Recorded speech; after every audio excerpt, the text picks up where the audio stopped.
evening, It morning, is whatever it is, afternoon wherever here. you are. It's afternoon here. Back home, it's about 3:30, 4 o'clock in the morning. Where is home for you, Sebastian? Belgium, so it's the same time. Same time. Same time. He's already yeah. home.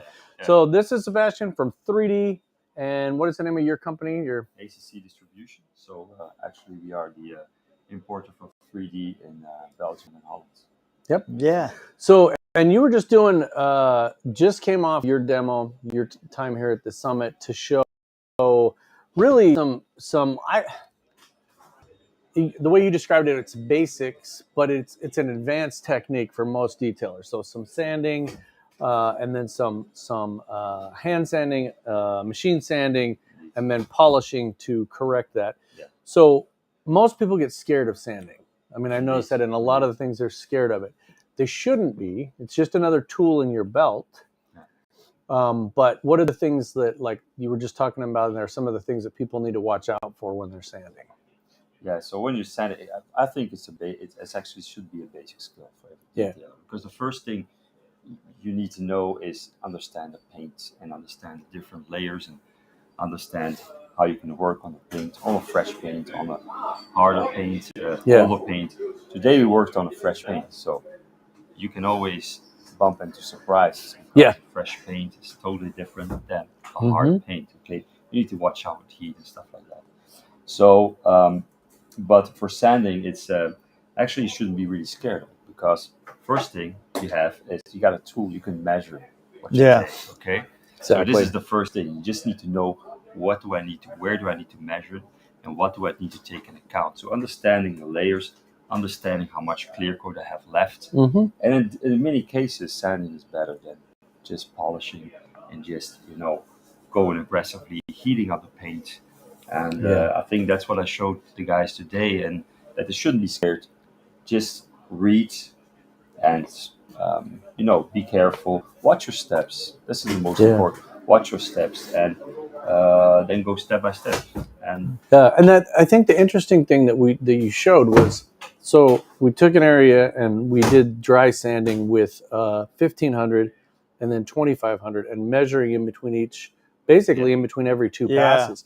But then the interesting part is then when you take a polisher with a wool pad, an aggressive compound, and you polish it and then measure, you're taking off more material. So the polishing, actually showing people that polishing aggressively takes off more layers than sanding.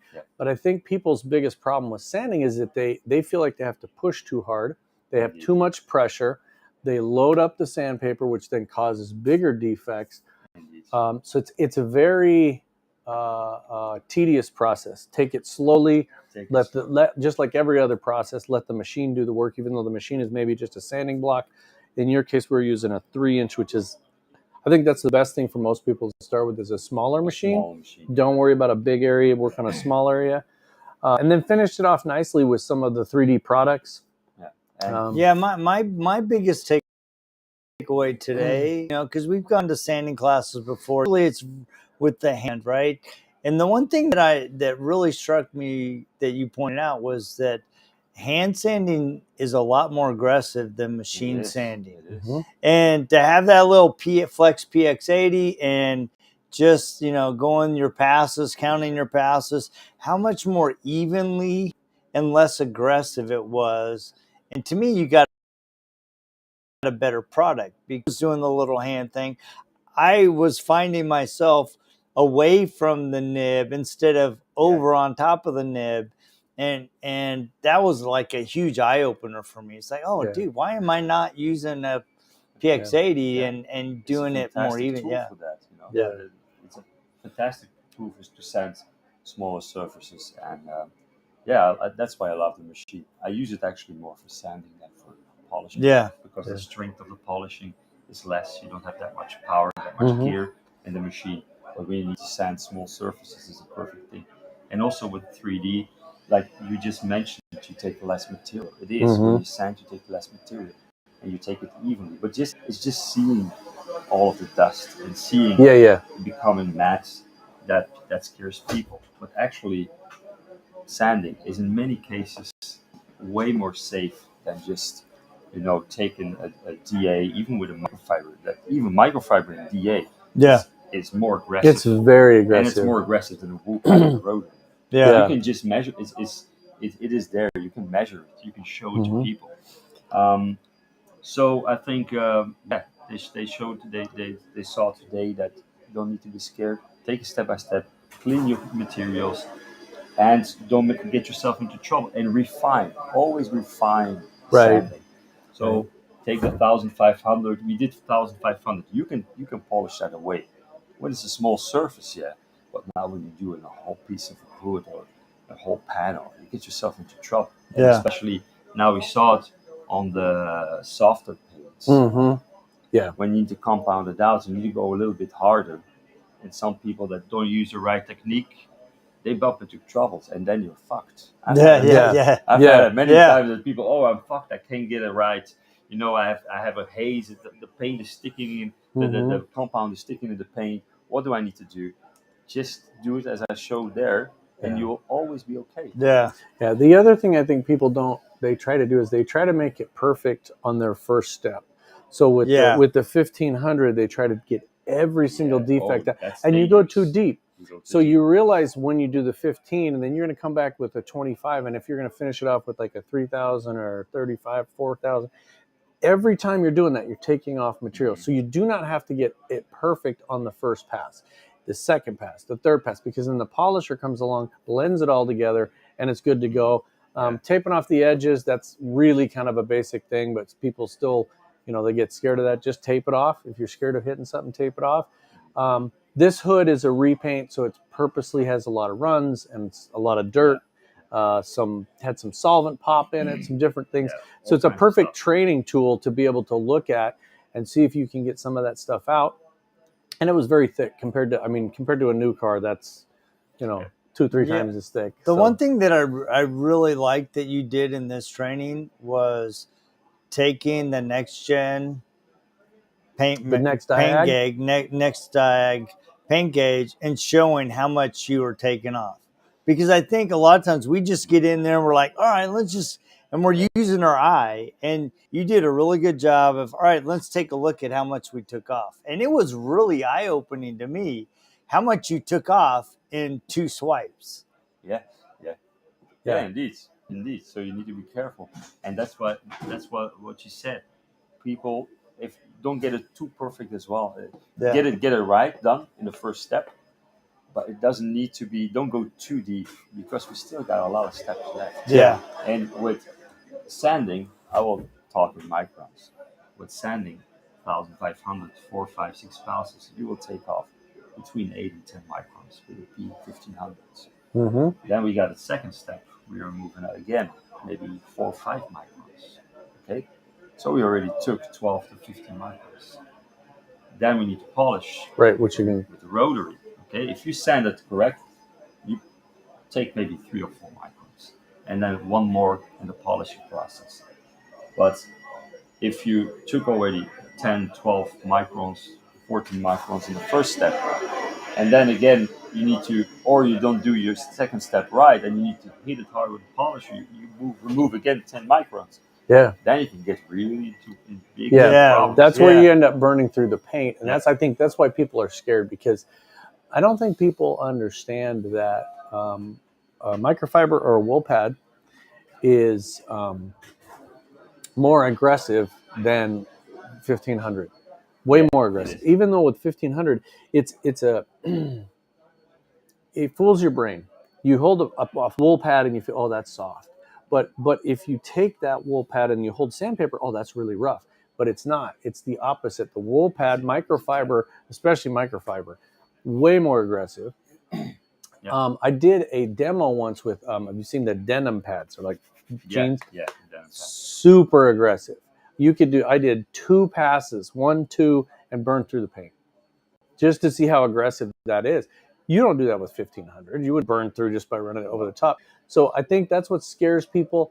It's not always the go-to. You don't always have to sand either. It's only when necessary. And that is, on a microscopic level, you're knocking down the high spots, which is what we're trying to do when we're polishing paint anyway.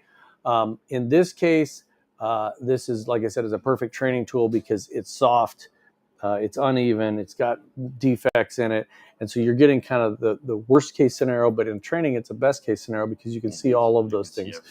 And most customers, you would polish that and it would be fine. They wouldn't even know.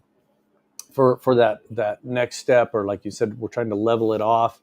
You're going to go a little deeper, and I think that is a really good demo. It took most of the morning, and people were engaged. They're still out there polishing. There's something about putting a hood over here. It's a bonnet, putting a bonnet out, and here's the polisher, and here's some compound, and each one of them is going to pick it up eventually. Everybody's grabbing that little sander. Everybody's grabbing the polish, because I think you want to hone your skills and you want to see if you can get it out. Well, and this was also the first training where I've had a brand training with a rotary. Everybody else has done a DA and free spinning, and so this was the first time that I'd seen the actual training. Yeah, so from start to finish, the whole process with the rotary. So when we were in Canada, I was the only one that picked up the rotary. We had 3 hoods and 3 stations, and everybody was like, "We're going to use this polisher. We're going to use this polisher," and I'm like, "We're going to use a rotary. And we're going old school because you can get such." The way I like to describe it is if there's no cut yet and perfect finish. A rotary, you can go this far. A DA, you can go this far. And a fixed rotation is kind of in the middle if you know how to use it. But if you know what you're doing, like you showed today with the soft foam pad at the end and the 3D product, you can finish with a rotary. You can do. And it's just that when you're finishing with a rotary, you're not up on your edge. Traditionally, a rotary, you're on the edge and you're doing cutting. If you hold it flat, it is a very good tool. There's less heat because it doesn't have dual action. It's a single action. It's a single spinning motion. So there's less heat. A foam pad has heat, but with a soft foam pad and a good finishing polish, you can finish off with no heat whatsoever. Yeah. And like I said, you can even, in some cases, you can finish better with rotary. Yes. Yeah. It's very strange. In the beginning, I didn't believe it myself because I was also a DA guy. And now I'm switching more and more to rotary. And even on the trainings that we do, I always take the rotary. This is the basics. This is with what it all starts. Mm-hmm. When you can work with a rotary, you know how to polish. Yeah, I love this morning's training. It was great. So very good. You're in European market. So tell people about your company, and especially if they're detailers, they're going to want to do business with you or get a training with you. So actually, my detailing, I was actually already detailing when I was younger. I was just playing with soaps on my car, and then I was in the army before as a medic. Yep. And then I changed around when I was in my early 20s. I said I don't want to do this anymore, so I went back to school and I was working as a sales rep. And then I ended up actually because I saw there was a demand for a sales rep for a chemical company that was producing chemicals and stuff. So for a European market, I mean Central Europe, Italy, Balkan region, and stuff like that. So I went to apply for that job, and I started working in Europe, traveling around everywhere, and it was actually just selling chemicals, car wash chemicals. And you want to start a family one day. I was traveling about 3 to 4 days a week. I was abroad, so even sometimes 5 days a week. I wasn't in Belgium. So, and then one moment you want to start a family. I was a little bit sick of the job I did, so I actually knew a lot of people that were in the detailing. They were actually doing the stuff that I do right now. Yeah, they were my clients. Yeah. So, and I always wanted to have my own company. So one moment I said, okay, I'm gonna, look for the good brands, look for brands which I believe in, which I test and I find good, and that are good people, good companies, and I'll start my own business. So that's awesome. 7 years ago, I started my own company, and then about 7-8 months in, it was really going, because I was in the beginning, I wasn't there to just run around with a catalog or just be having an online shop. I said I have to be with the people, visit them, show them the product. So I went around with my Audi A4 that I had. I was driving around everywhere, just with some boxes in my car. Yeah. And then, people started liking the products. I started to give workshops. Mhm. And then at one moment, I had too much work. So an old colleague of mine, Lawrence, who was my associate, and now he was actually working for an oil company, and they were buying some car wash chemicals, some cleaners from me. And he was also sick of his job. And I told him, like, hey, dude, like, we worked so many years together in the Let's old do this company. together. Let's do this together. I need Yep. somebody. Yep. He didn't think about it 2 seconds. I told him, like, you want to do this? And he said straight away, yes. So that's a good thing. That's awesome. That's awesome. So then a couple of months later, we started we founded the company ACC Distribution. That was the end of 2018. So and since we've been working on Belgian market since end of 2018 we represent 3D. So we work together a long time already. Gabe, we do also G Technique. No! G Technique. My second rule. My second rule. Go get something to clean that For up those with. of you listening, There you the go. detail kid just walked in with a meatball. with a Danish meatball and just dropped it on the floor. That's so funny, My man. second rule. That's funny. That's crazy. So yes, you work with 3D products, but that actually gives you access to a lot of different products. As far as like you've got body shops and consumers, detailers. You've got sanding and finishing and adapters, and there's a tons of different products. Some of those things I didn't even know that 3D sold, and I think that's good. Like paint cup fittings and things like that. That most people in here will be like, "What is that?" And I'm like, "Ooh, I didn't know you guys had those." Yeah, So that's cool. now, do you what all do you sell beyond that? So mainly we sell for, of course, tailors, body shops, garages. We sell compound 3D range. Besides that, we do coatings as well. So G Technique or G Technique importer. We do also PPF. So we are distributor for Skyfall. We sell it also in Belgium and in the Benelux region. We sell PPF again with training. So we believe in the trainings. That's nice. I don't give it myself because I'm not a PPF guy. But we work together with one of the best PPF guys in the country. He gives the training. So also window tinting. That's also something we offer. We also give with PPF, of course. We cut the patterns for the customers.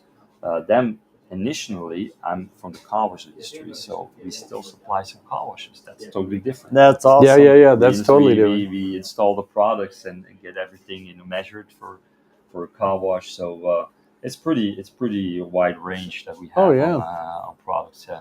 And then that's we sell fantastic. the machines, flex rippers. Yeah, that's awesome. Yeah. So very nice. And we've been doing a good job, I think, and we've been expanding now the business with salespeople, with trainers.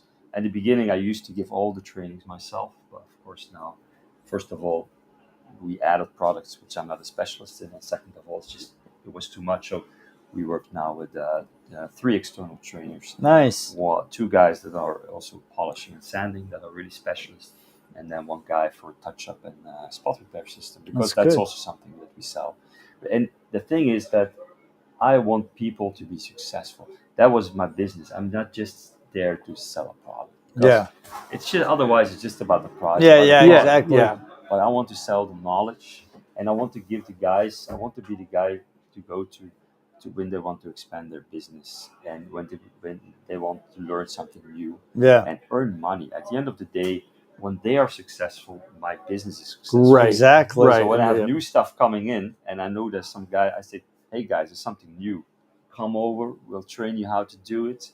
And it's, for me, I love it when I see the guys being successful. When I see, you just gave them a spot repair, touch-up training, and then you see them posting, you see them earning money. That's for me.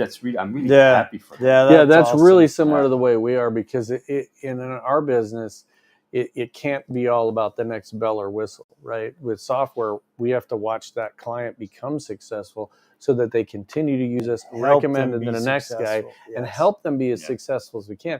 And it doesn't matter. Like, we don't care if we have to go somewhere and polish somebody's car with them. We just want them to. We've done that. We've been late nights polishing polishing cars just to help a client be successful and get it turned. But it's very nice. The sink is a really unique opportunity for everybody to see. You get a taste of the brands. You get a taste of the kind of things that they would go to if they went to a full workshop with 3D. So if you're here in Belgium, the Netherlands, this part of of Europe, 3D products. Always welcome to come over. Yeah. Just contact us and we do trainings So regularly. how do they contact you? Just go on our Facebook, ACC Distribution Official, or Facebook, or you just go to our website. You can apply there, and you can fill in a form and contact us. Or just go on Google and you'll find my number and WhatsApp me. There you go. That's awesome. He doesn't do just 3D. He does leather as well, but he doesn't do leather repair company. He does Furnici. Well, there you So go. there you go. That's from the There- leather repair company itself, plugging Furnici. I for didn't you. want to start talking No. about There's Furnici. a lot of This products. is what collaboration is about. There's there you what go. There's a lot of collaboration products. Yeah, there you go. So- it's a similar product like Absolutely. So get a hold of these guys to do that. Appreciate, obviously, first time we've met you in person. Yeah, it's been great. It's been great. Very, very, for me, a lot of trainers, some of them can be overbearing. Some of them are too quiet. You have a good rapport. I like your pace. So yeah, it's very, very your pace paced of very well, teaching so- was very welcoming, right? It's like, all right, it was engaging, right? And for a guy that had never really sanded before, it was awesome for me. So I learned a lot this morning, and it just reminded me, the power of these types of events where people can get exposed to new techniques, new products. And thank you guys so much for tapping in. Yep. And we're going to check you a little bit later. Thank you for letting us be a part. So welcome. It was a lot of fun. It was Yeah. great meeting all of you people. yeah, And I hope we can do this again soon. it'd be awesome. absolutely.